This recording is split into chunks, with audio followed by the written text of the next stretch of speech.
Herkese merhaba, kanalıma hoş geldiniz. Bugün iki şişle sizlerin de beğeneceğinizi düşündüğüm güzel bir örgü modelinin anlatımını yapmaya çalışacağım. Ben modelim için orta kalınlıkta bir ip kullanıyorum. İpime uygun da 3 numara şiş kullanıyorum. Öncelikle modelimin kısa bir anlatımı için bir düz bir ters örgüden oluşan kısa bir lastik hazırladım. Modelimizin ilmek sayısı 16. Her model 16 ilmekten oluşuyor.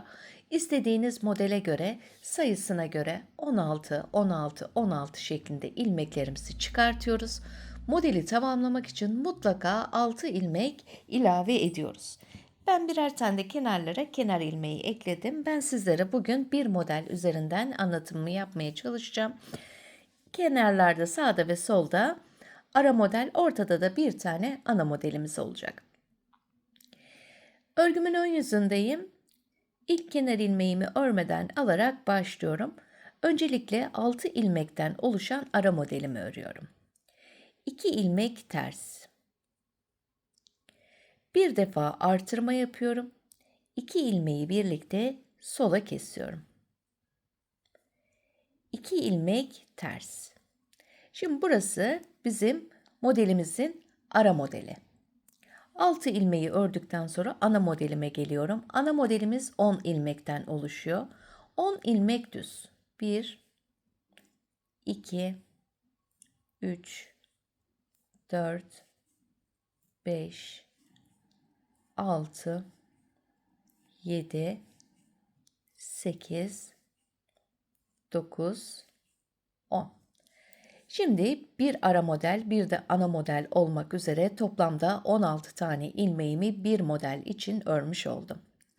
Burada 6 tane daha ilmek ilave ettim. Artı 6. Yani sonunda da mutlaka ara modelle bitmesi gerekiyor. 2 ilmek ters. Bir artırma yapıyorum. 2 ilmeği sola doğru kesiyorum. 2 ilmek ters.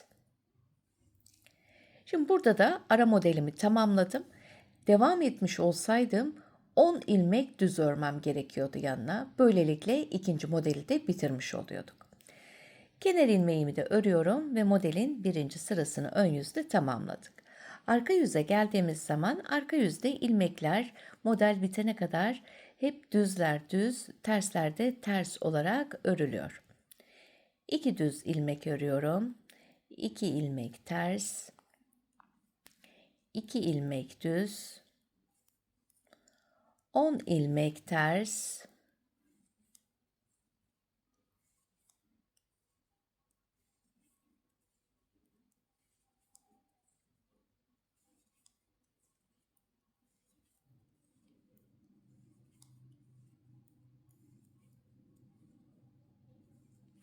10 ters ilmeğimi ördüm. Şimdi tekrar ara modelim için 2 ilmek düz, 2 ilmek ters, 2 ilmek düz, kenar ilmeği. İkinci sırayı da arka yüzde örmüş olduk. Şimdi örgümün 3. sırasıyla devam ediyorum. Ön yüzündeyim. Kenar ilmeğinden sonra ara modelimizi örüyorum. 2 ilmek ters.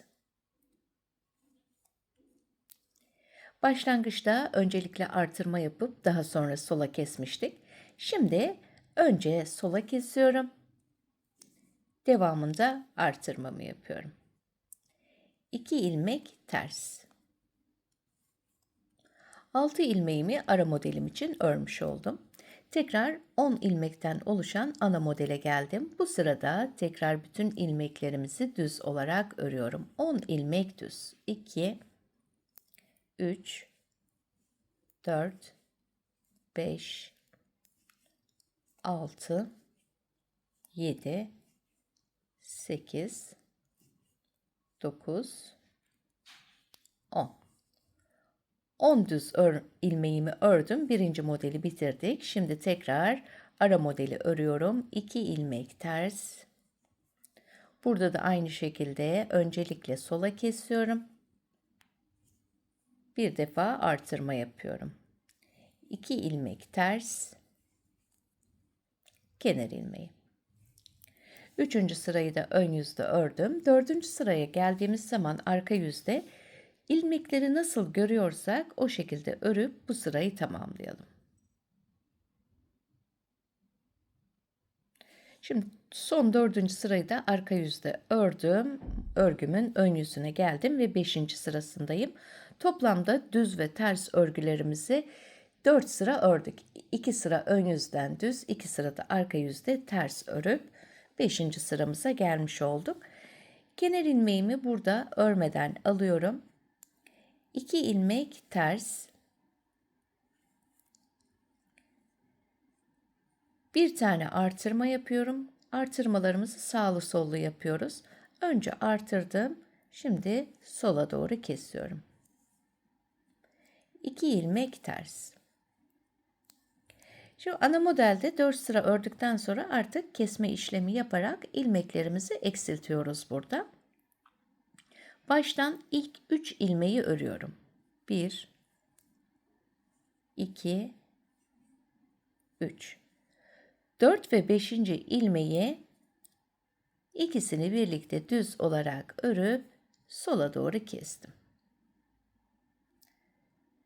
6 ve 7. ilmekleri de birlikte düz örüp kesiyorum. Ortada 4 tane ilmeği kesip 2 ilmeğe düşürdük. Kalan 3 ilmeği düz örüyorum. 1 2 3. Şimdi ara modelle devam ediyoruz. 2 ilmek ters. Öncelikle artırmamı yapıyorum. 2 ilmeği sola kestim. 2 ilmek ters. Kenar ilmeği. 5. sırayı da ördük. 6. sırada ilmeklerimizi düzleri düz, tersleri de ters olarak örüp bu sırayı tamamlayalım. Örgümün ön yüzünde 7. sırasıyla devam ediyorum. Kenar ilmeğinden sonra 2 ilmek ters, 2 ilmeği öncelikle sola doğru kesiyorum. Devamında artırmamı yaptım. Tekrar 2 ilmek ters. Ara modeli ördükten sonra tekrar ana modele geliyorum. Kesme işlemlerimiz devam ediyor.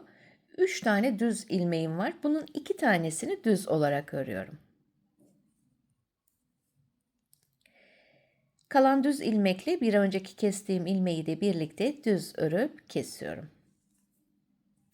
Tekrar kestiğim ilmek ve arkasındaki düz ilmeği birlikte kesiyorum. Burada da 2 düz ilmeğim kaldı. 2 ilmek düz örüyorum. Birinci model bittikten sonra ara modelle devam ediyorum. 2 ters, 2 ilmeği sola kesiyorum. Bir artırma yaptım. 2 ilmek ters, kenar ilmeği. Şimdi modelimizin tekrar arka yüzüne geldim. Kenar ilmeğimi örmeden alıyorum. 2 ilmek düz, 2 ilmek ters, 2 ilmek düz,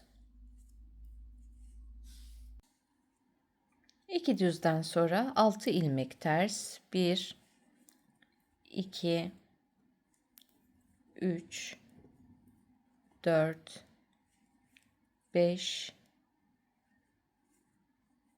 6. 6 ters ilmek, 2 ilmek düz,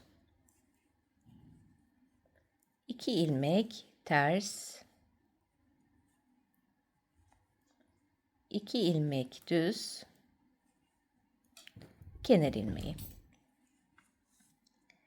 Tekrar örgümün ön yüzüne geldim.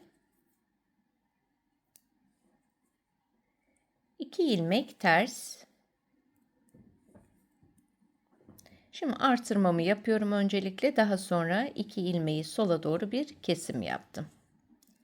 2 ilmek ters. Şimdi burada 2 tane düz ilmeğim var. Bunun bir tanesini düz olarak örüyorum. Kalan düz ilmeği de bir alt sırada kestiğim ilmekle düz örüp kesiyorum. Tekrar bir sonraki kestiğim ilmekle arkasındaki düz ilmeği de ikisini birlikte düz örüp kestim. Kalan tek düz ilmeği de örüyorum. Birinci model bittikten sonra ara modele geçiyorum. 2 ilmek ters, bir defa artırma yapıyorum. 2 ilmeği sola doğru kestim. 2 ilmek ters ve kenar ilmeği. Modelin arka yüzüne geldiğimiz zaman da düzleri düz, tersleri de ters olarak örüp bu sırayı tamamlayalım. Modelin ön yüzüyle devam ediyoruz. Kenar ilmeğinden sonra 2 ilmek ters.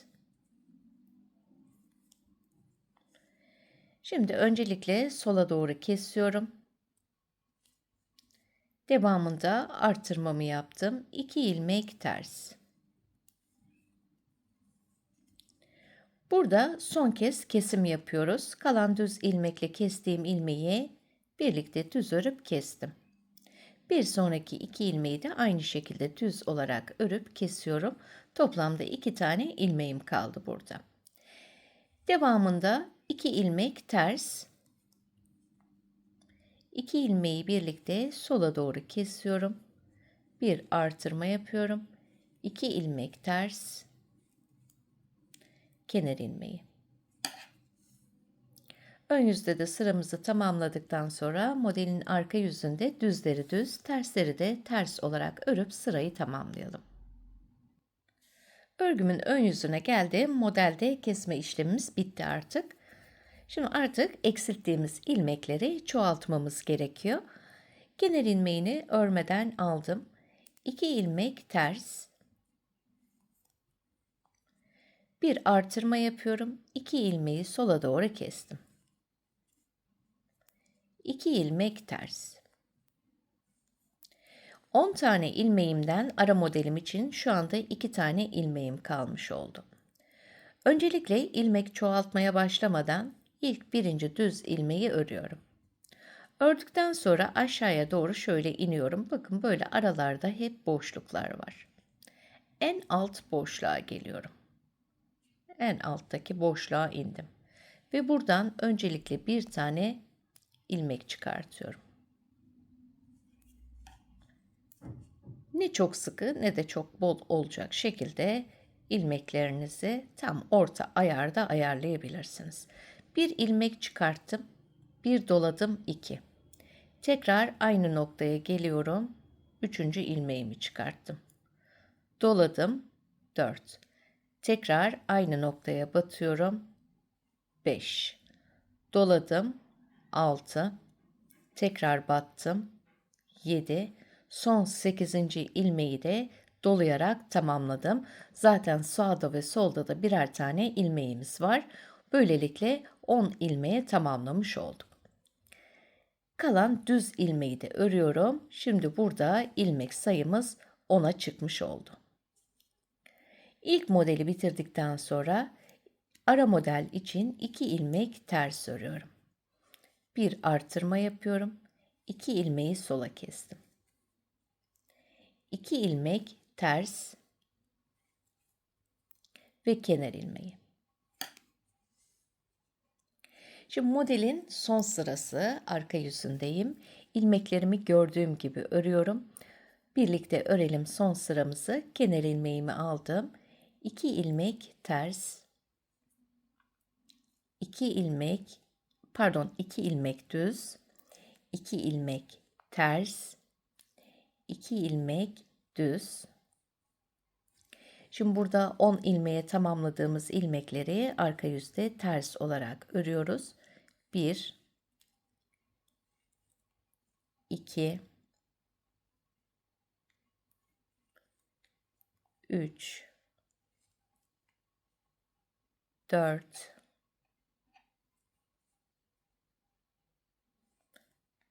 5,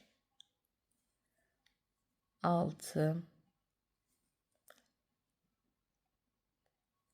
7, 8, 9, 10. Toplamda 10 tane ilmeğim oldu tekrar. Birinci modeli burada bitirdikten sonra ara model için 2 ilmek düz, 2 ilmek ters, 2 ilmek düz ve kenar ilmeği. Arka yüzde son sıramızı örmüş olduk. Örgümün ön yüzüne geliyorum ve şöyle birinci modelimize bakıyoruz. Birinci model bittikten sonra tekrar ilk modelin tekrarını yapıyoruz. Birlikte örelim ilk sıramızı, kalan sıraları da bir alt modele bakarak devam edebilirsiniz. İkinci modelimizin birinci sırası için kenar ilmeğimi örmeden alıyorum. 2 ilmek ters, 2 ilmeği sola kesiyorum. Bir artırma yaptım. 2 ilmek ters, 10 ilmek düz örüyorum. 1 2 3 4 5 6 7 8 9 10 16 ilmeğimi örmüş oldum ilk model için. Ara modelim için de 2 ilmek ters, 2 ilmeği sola doğru kesiyorum. Bir artırma yaptım. 2 ilmek ters ve kenar ilmeği. Arka yüzde de ilmeklerimizi gördüğümüz gibi örüp geliyoruz. İkinci modelin ikinci sırası arka yüzde, düzleri düz, tersleri de ters ördük. Modelin ön yüzüne geldim. İkinci modelin üçüncü sırası. Kenar ilmeğinden sonra 2 ilmek ters. Öncelikle bir artırma yapıyorum. 2 ilmeği sola kestim. 2 ilmek ters. 10 ilmek düz. 1 2 3 4 5 6 7 8 9 10 10 tane düz ilmeğimi ördüm. Ara modelde de 2 ters, bir artırma yapıyorum. 2 ilmeği sola kestim. 2 ilmek ters ve kenar ilmeği. Üçüncü sırayı da ördükten sonra son sıra, yani son sıra derken kesmeden önceki son sıra, dördüncü sırayı da arka yüzde düzleri düz, tersleri de ters örüyoruz.